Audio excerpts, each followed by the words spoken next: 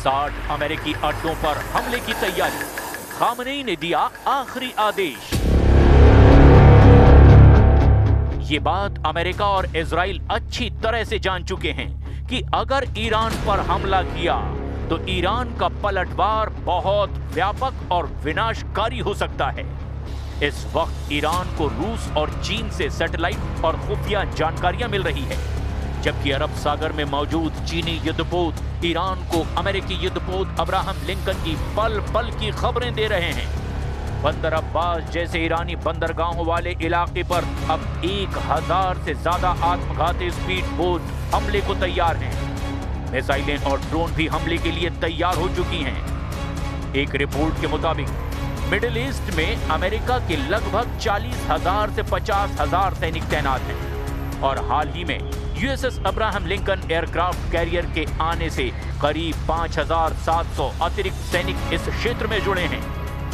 उस हिसाब से पश्चिम एशिया में 60,000 के करीब अमेरिकी सैनिक मौजूद हैं जो पूरी तरह से ईरानी सेना के निशाने पर आ चुके हैं। कतर में 10,000, कुवैत में 13,500, इराक में 2,500, यूएई में लगभग 5,000, सऊदी अरब में 3,000 के करीब, जॉर्डन में 3,000, सीरिया में 900 अमेरिकी सैनिक ईरानी सेना के निशाने पर हैं और इन्हीं सैनिकों की कब्रें खामनेई ने अब तेहरान के पास कब्रिस्तान में खुदवा दी हैं। ईरानी सैन्य कमांडरों और अधिकारियों के बयानों के मुताबिक यदि युद्ध छिड़ता है तो उनके प्राइम टारगेट वो अड्डे होंगे जो ईरान की सीमाओं के सबसे करीब हैं। अल-उदीद एयरबेस कतर, जो कि यहां से अमेरिका के सबसे खतरनाक लड़ाकू विमान और बॉम्बर उड़ान भरते हैं, ये ईरान की बैलिस्टिक मिसाइलों का पहला निशाना हो सकता है। 5वीं फ्लीट बहरीन, ईरान अपने स्मार्ट मिसाइलों और सुसाइड ड्रोन से फारस की खाड़ी में खड़े अमेरिकी युद्धपोतों को निशाना बनाने की धमकी दे चुका है। ऐन अल असद, इराक, इतिहास गवाह है कि 2020 में कासिम सुलेमानी की मौत के बाद ईरान ने सीधे इसी बेस पर मिसाइलें दागी थी। स्ट्रेट ऑफ हॉर्मुज, हालांकि ये बेस नहीं है, लेकिन ईरान इसे ब्लॉक करके अमेरिकी नेवी को सीधे चुनौती दे सकता है। अल दफरा यूएई। अपनी आधुनिक टोही प्रणालियों और निगरानी ड्रोन्स की वजह से यह भी ईरान की सूची में ऊपर है। ईरान ने हाल ही में एक वीडियो जारी किया है जिसमें उसने इन सभी ठिकानों को अपने मिसाइल रेंज में दिखाया है। अमेरिका ने इसके जवाब में अपने पैट्रियट और थार्ड मिसाइल डिफेंस सिस्टम को हाई अलर्ट पर रखा है। अब देखना यह होगा कि ऐसे हालात में क्या अमेरिका ईरान पर हमला करने की हिम्मत जुटा पाता है या नहीं।